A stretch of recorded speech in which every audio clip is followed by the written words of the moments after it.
এবার এ রাজ্যের দিকে নজর রাখি, কারণ ওবিসি সংরক্ষণ নিয়ে ধাক্কা খেয়েও এবার শিক্ষা নেই রাজ্য সরকারের। এবার ঘুরপথে আর্থিকভাবে পিছিয়ে পড়াদের তালিকায় সংখ্যালঘুদের ঢোকানোর চেষ্টা মমতা বন্দ্যোপাধ্যায়ের, এমনটা বিস্ফোরক অভিযোগ করলেন বিরোধী দলনেতা শুভেন্দু অধিকারী। এক্ষেত্রে ওবিসির ক্ষেত্রেও তাই করেছেন। এখন আরো ভয়ঙ্কর ভাবে যে মুসলমানদের ওবিসি করতে পারেননি, ইডব্লিউএস এ ঢোকাচ্ছে, ইকোনমিক্যালি উইকার সেকশন।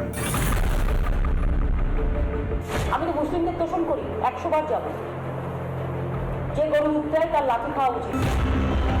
ধর্মের ভিত্তিতে সংরক্ষণ সংবিধান সম্মত নয়, তবুও তোষণের জন্য আইনের ফাঁকফোকর গলে ওবিসি সংরক্ষণের নামে ভাওতাবাজির খেলা খেলতে গিয়েছিলেন মমতা, কিন্তু সেই প্রচেষ্টা আদালতে ধাক্কা খেয়েছে। ভোট ব্যাংক ধরে রাখতে 26-এর আগে কি ঘুরপথে তোষণের চেষ্টা? প্রশ্নটা উঠছে কারণ এবার বিস্ফোরক অভিযোগ করলেন বিরোধী দলনেতা। ইকোনমিক্যালি উইকার সেকশন বলতে ভারত সরকার যেটা এনেছিলেন, আজকে সেখানে আপনি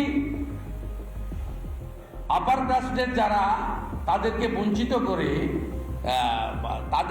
করে সেখানে আপনি যেহেতু ওবিসিতে করতে পারেননি, আপনি সেখানে ঢোকাচ্ছেন। আমার কাছে সব ডকুমেন্ট আছে। আর্থিকভাবে পিছিয়ে পড়াদের তালিকায় সংখ্যালঘুদের ঢোকানোর চেষ্টা মাননীয়ার। অভিযোগের সপক্ষে সমস্ত তথ্য প্রমাণ সামনে আনবেন বলেও দাবি করেছেন বিরোধী দলনেতা। আপনি কোন কোন মুসলিম কমিউনিটিকে ইডব্লিউএস এ ক্লিয়ার করতে বলছেন, তার তালিকা আমি আজকে পেয়েছি, আমি পাবলিশ করে দেবো 2-1 দিন পরে। এটা বড় ইস্যু, কাউকে ছাড়ছে না, কোথাও ছাড়ছে না। সরকার তোষামদের রাজনীতির ক্ষেত্রে কোনো আদালতকেও মানে না। আজকে যদি সরকার ওবিসি ক্ষেত্রে যেটা করতে পারল না, যে কোটা তৈরি করবার চেষ্টা করেছিল, তাতে সরকার ব্যর্থ হয়ে অন্য রাস্তা নিয়েছে, আমরাও সেই রাস্তা ঠেকানোর জন্য উপযুক্ত পদক্ষেপ নেব। শাসনে থাকতে ভরসা তোষণ, সংখ্যালঘুদের উন্নয়নের নামে শুধুই ভাওতা। সেই ভাওতাবাজি বুঝতে পেরে তৃণমূলের সেই ভোট ব্যাংক এখন রুষ্ট।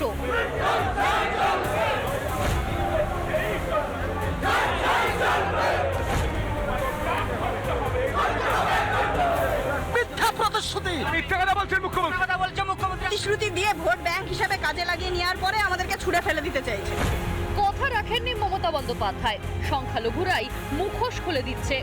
ক্ষমতা হারানোর কি ভয় পাচ্ছে শাসক? তাই কি সংখ্যালঘু তোষণের নয়া ছক তৃণমূলের?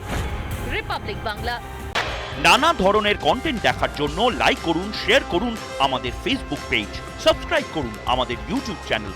পাশাপাশি অন্যান্য ব্রেকিং নিউজের জন্য অবশ্যই চোখ রাখুন রিপাবলিক বাংলায়।